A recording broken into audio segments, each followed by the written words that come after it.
Mr. Gardner if he had any thoughts or feelings to express, to which Mr. Gardner replied, "I do not."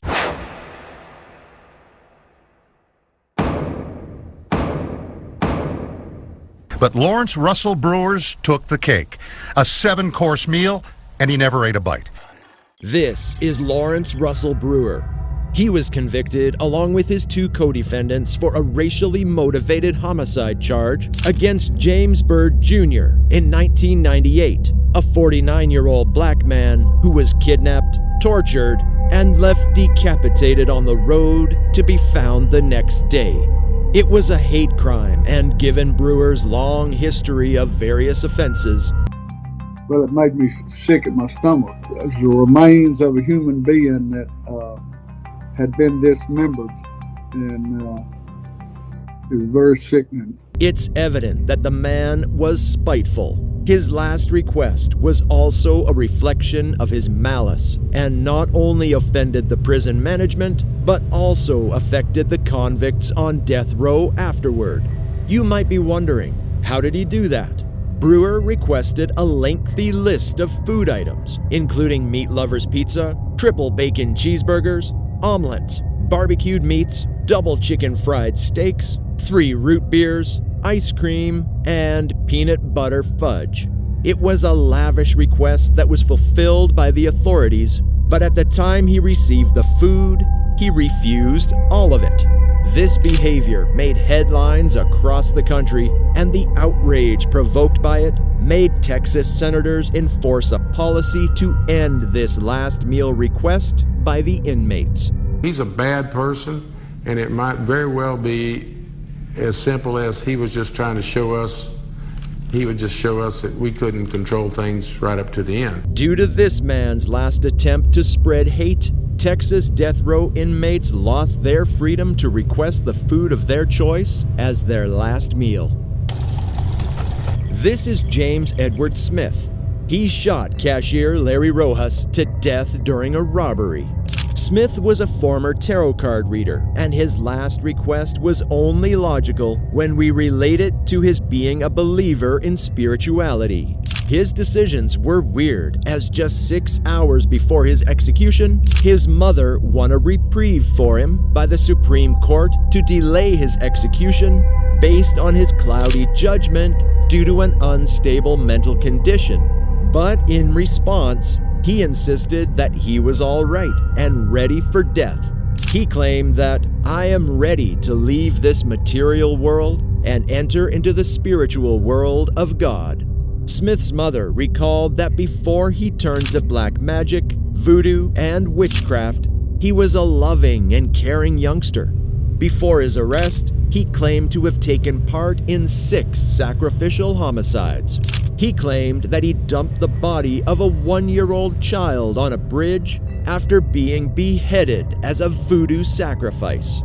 When asked for his last meal, Smith made a disturbing choice. He requested a pile of dirt. Yes, you heard it right. A pile of Rayacunda dirt is to be used in a voodoo ritual to help his migration into the spiritual world. Though the request was denied on the spot, as the prison policy didn't count dirt as food, Smith registered himself on the list of inmates with disturbing requests. He warned the prison officers that after his death, his ghost would haunt Huntsville for 300 years. Smith's last words were also weird, like his request. He said, "I myself did not kill anyone, but I went to my death without begging for my life. I will not humiliate myself. I will let no man break me." Then he smiled, winked, and loudly said, "Hare Krishna." Our next inmate with a disturbing request is Victor Feguer. Victor Feguer was sentenced to death for the kidnapping and murder of a local doctor. When the authorities tracked him down after 11 days, he willingly admitted to his crimes. Victor claimed that he met a drug addict on his way who was with him during the robbery, and he was the one who killed the doctor. He claimed that he actually murdered the shooter, but the FBI never located the body he claimed to have dumped in the Mississippi. And as a result of his inconsistent statements, President Kennedy did not intervene to spare his life. The state of Iowa officially abolished the death penalty in 1965, making Feguer the last person ever to be executed. Feguer made a disturbing request for his last meal. He asked for a single olive with its pit intact. Strange. He might have held the belief that an olive tree would sprout from his final resting place, which denotes peace and love. Later on, officials discovered that olive pit in the burial suit of the convict.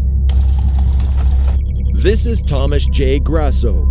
On Christmas Eve of 1990, Grasso took the life of an 87-year-old woman by breaking into her home in Oklahoma. The victim was strangled to death with her own Christmas lights, leaving the community in disbelief.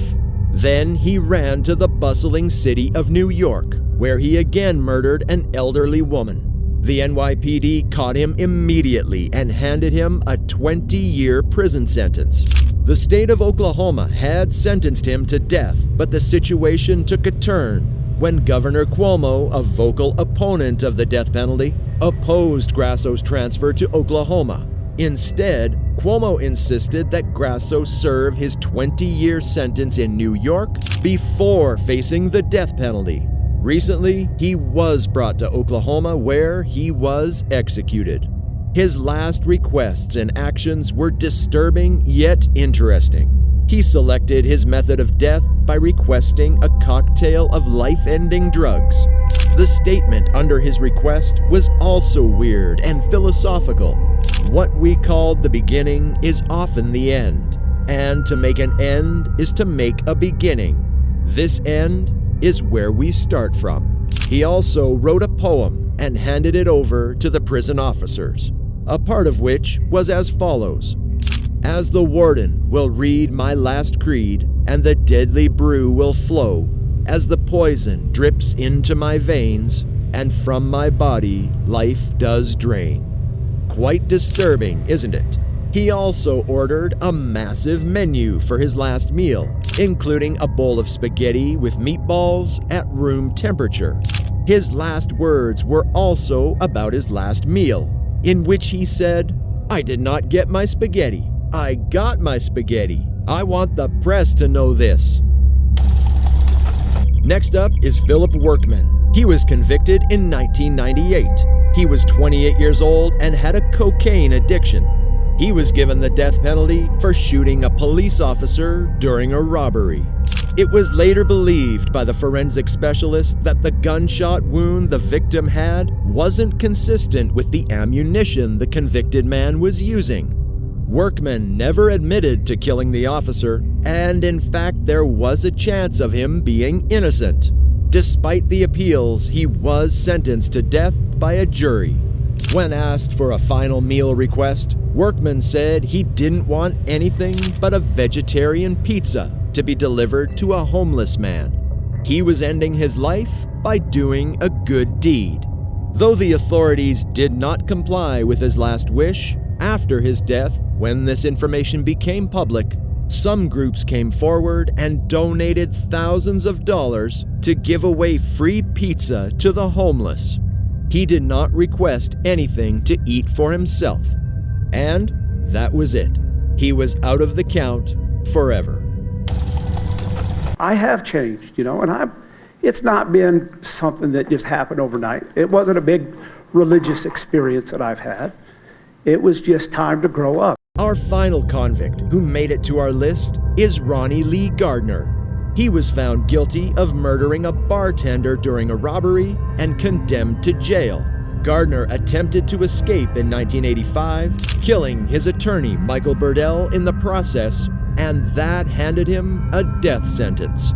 The board determines that the jury's verdict imposing a death sentence was not inappropriate. Gardner was the third U.S. male convict executed by firing squad upon his own request. He was also one of the most aggressive death row inmates in U.S. history. Back before lethal injection became the norm in Utah, he made that decision on his own. His fellow convicts suspected that he intentionally got himself shot to create a mess that would have to be cleaned up. We do hope that people who perhaps are favorable to capital punishment may take a second look because of the graphic nature of the firing squad, to just think a little bit about whether any method can achieve this strange goal of humanely ending a person's life. His loved ones and legal representatives put up a strong defense, and they even managed to get Gardner to make an appeal to the common people whenever given a chance during an interview with a CNN reporter. But it was all in vain. Gardner had requested his last meal, including lobster tail, steak, apple pie, vanilla ice cream, and a 7-Up. He also asked for the last 48 hours of his life to be spent fasting and watching the full Lord of the Rings trilogy. His dying wish was that nobody is present to see him shot. All of them were approved.